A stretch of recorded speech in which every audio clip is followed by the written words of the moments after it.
So Mario Kart is a little weird, at least it is now. Before Mario Kart 8, the only thing that Mario Kart was known for was destroying friendships with well-known and obscure Mario characters. Characters like this include Mario, Luigi, and Peach, all the way to Metal Mario, Pink, Gold Peach, and the Koopalings.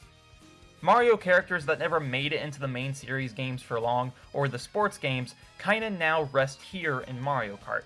That's super cool, and it's super fine. Mario Kart 8, however, decided to take a turn, pun, and add DLC. In this DLC, you got actual IRL cars from Nissan and stuff, along with other characters from Nintendo properties like Splatoon and The Legend of Zelda. Now, an all-versed Nintendo Kart has been the topic of Nintendo fanboys and lovers, like myself, forever. We've always wanted other Nintendo characters to pop a wheelie and give Luigi a death stare back. This wish came true, granted minimally, with the Inklings, Link, Villager, and Isabelle being added as playable racers. So it leaves many of us to speculate, what other Nintendo properties will be added in future installments beyond the Switch? What new characters and tracks? Would it cause Mario Kart to be rebranded? Personally, I see Samus Aran and Captain Falcon being the next non-Mario characters added. I'm sure that they'll eventually add a few new Mario characters like Captain Toad, but these three characters specifically I see the most reasonable for Wave 2. Now, you may be thinking, what about Kirby? Well, the only issue with Kirby is that he's second party with HAL Laboratory. That doesn't pose a problem necessarily, but it does break the pattern. All of the previous Mario Kart characters are first party, including the DLC ones.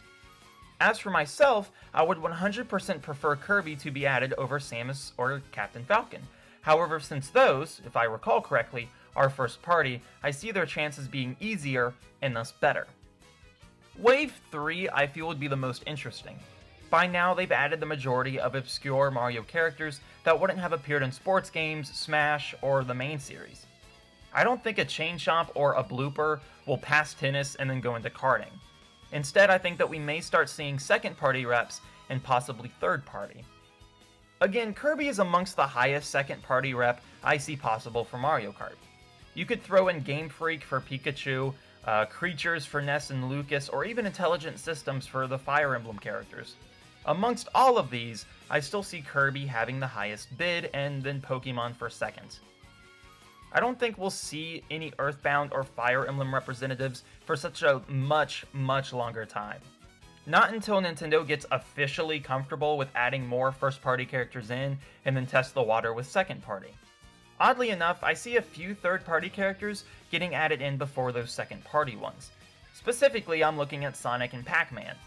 If I recall, Bandai Namco helps develop the arcade Mario Kart games, and that's why Pac-Man is playable in them. The relationship between the two within Mario Kart, or within the Mario Kart franchise, is already there and it continues to grow.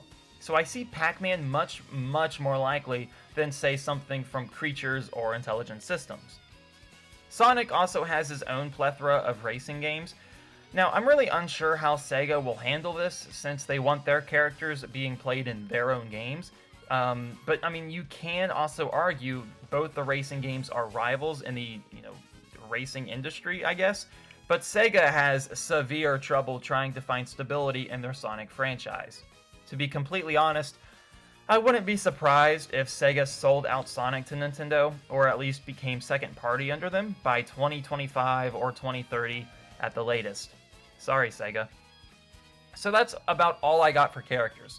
Topics like karts or racetracks is a bit over my pay grade, since all the series I've mentioned have large amounts of great stages and kart choices within their own series. These are things that I'd like hands-on discussion in the comments with you guys, so be sure to let me know your thoughts in the comments below. Another thing to discuss would be new elements to be added into the series. Mario Kart 7 introduced gliders, Mario Kart 8 had the zero-gravity wheel thing. Personally, I don't have a slightest clue as to what Mario Kart 9 or Nintendo Kart could introduce. That's like trying to figure out the next monster mechanic in Yu-Gi-Oh! But yeah, that's that. Anyway guys, hope you all enjoyed this video. Again, be sure to let me know in the comments below what your thoughts are on the future of Mario Kart. And yeah, so this is Jake, logging out. Peace.